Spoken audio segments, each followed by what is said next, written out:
His ideology amounted to this: whatever, so long as I win and people notice. I fully recognize that I have painted an extreme portrait of this man, and that the vast majority of human beings, virtually all human beings, are more complex than the man I've just described. I also think that his extremity helps to explain why he's been an object of fascination for so long. In my own case, I believe I was drawn to Trump in part because he represented what Jung would have called the shadow side of myself. Trump grew up with a brutal father and a mother with whom he seems to have had virtually no relationship. It's oversimplifying to say that who he is a product of having lacked love and care as a child, and that he spent his entire life looking for it in the external world, but it's also true. My own childhood was less extreme, certainly, than Trump's, but I recognized my experience in his.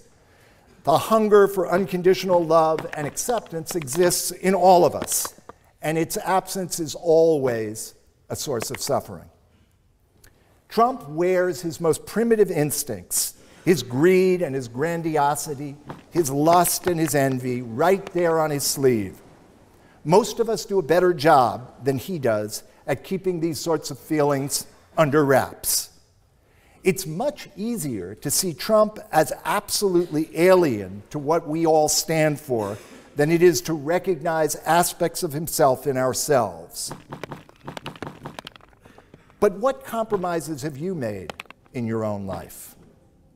Where have you rationalized and explained away decisions that were less than honorable or ethical or kind? Where have you put your immediate self-interest ahead of others? Which parts of yourself do you hide from others, and perhaps even from yourself? Writing a book with Donald Trump was a way I could live out these instincts in myself, my hungry desire for more money and fame, vicariously and without taking direct responsibility for them. I wasn't much older than most of you are today when I wrote The Art of the Deal.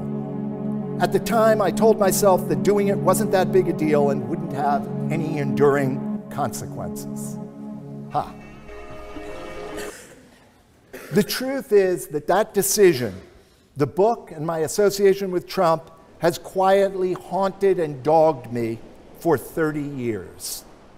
In many ways, the rest of my life has been a reaction to having written The Art of the Deal. The next book I wrote was called What Really Matters: Searching for Wisdom in America. My aim was to get as far as possible from the values that Trump represented. Instead, I wanted to hang out and write about people who had led more reflective and intentional lives, who had goals beyond their own immediate self-interest.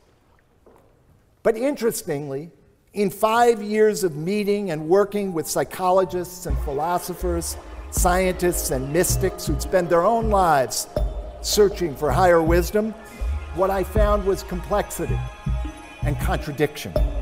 I met people who were often stirring in their words and skilled in their practices, but these same people were also capable of devolving to more primitive behaviors and being blind to the contradiction between their walk and their talk.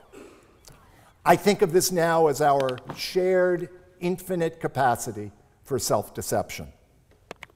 Over most of the past 2 decades, I've run a company called the Energy Project. We've focused on helping people and companies to manage their work more skillfully, to fuel their own energy more skillfully, and as a result, to live happier and more productive lives.